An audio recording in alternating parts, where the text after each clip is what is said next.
नमस्कार। आउनुहोस् आज नेपालको इतिहासको एउटा यस्तो लडाईँको कुरा गरौँ जसले वीरता र साहसको परिभाषा नै बदलिदियो। हामी कुरा गर्दैछौँ नालापानीको युद्धको, एउटा यस्तो लडाईँ जहाँ मुठ्ठीभर योद्धाहरू एउटा विशाल साम्राज्यको सामुन्ने खडा भएका थिए। अब यो लडाईँको सबैभन्दा अचम्म लाग्दो कुरा के थियो भने दुई सेना बीचको शक्तिमा आकाश जमिनको फरक थियो। एकातिर हाम्रा जम्मा 600 गोर्खा सैनिक, जसको सबैभन्दा ठूलो हतियार भनेकै उनीहरूको हिम्मत र देशप्रतिको माया थियो।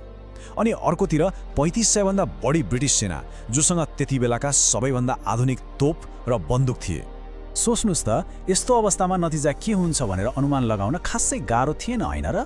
तर इतिहास कहिलेकाहीँ हामीले सोचेभन्दा बिल्कुलै फरक तरिकाले अघि बढ्छ।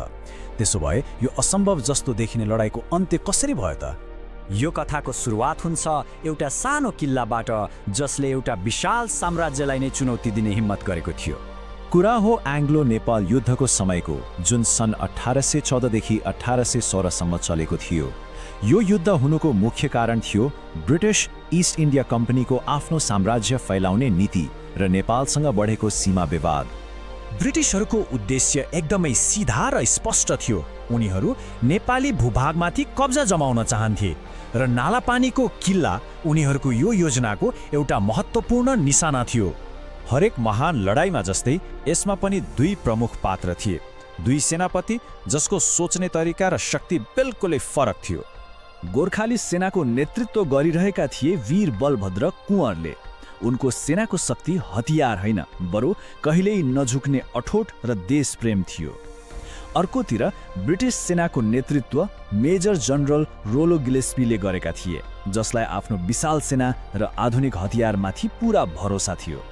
र यसरी नै देहरादुन नजिकैको त्यही सानो नालापानीको किल्लामा इतिहासकै एउटा सबैभन्दा अविस्मरणीय लडाईँको सुरुवात भयो।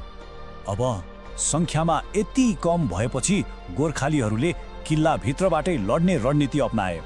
उनीहरूले पर्खालको हरेक कुनाकुनाबाट ब्रिटिस सेनामाथि यति बहादुरीका साथ जवाफी हमला गरे कि ब्रिटिसहरूलाई 1 इन्च अगाडि बढ्न पनि हम्मे भयो।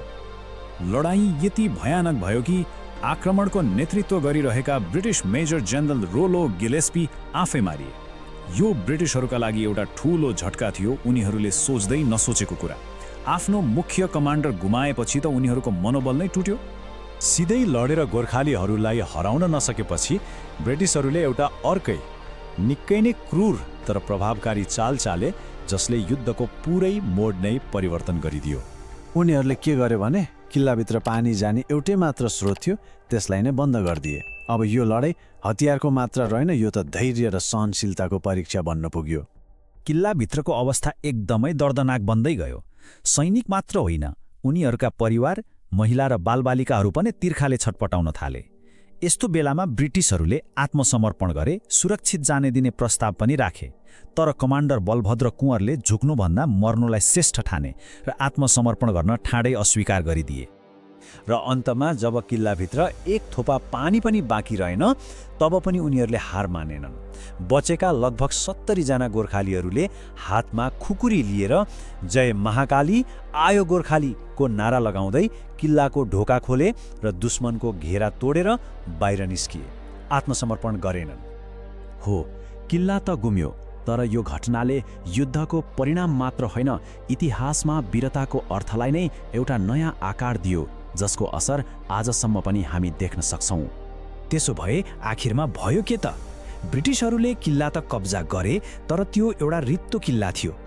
तर त्योभन्दा महत्त्वपूर्ण कुरा, गोर्खालीहरूको यो अदम्य साहस देखेर ब्रिटिसहरू आफै यति प्रभावित भए कि उनीहरूले दुश्मन भएर पनि गोर्खालीको सम्मानमा स्मारक बनाए। यही घटनापछि गोर्खा सैनिकहरूको बहादुरीको चर्चा सारा संसारमा फैलियो र यो युद्ध नेपाली पहिचानको एउटा गौरवशाली क्षण बन्यो।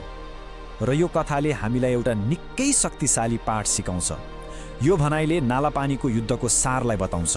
हारेर पनि इतिहास जित्न सकिन्छ। किल्ला गुमे पनि गोर्खालीहरूले जुन वीरताको विरासत छोडेर गए, त्यो कहिल्यै पराजित भएन। त्यसो भए अन्त्यमा यो प्रश्न सोच्न लायक छ, वास्तविक जित भनेको के हो?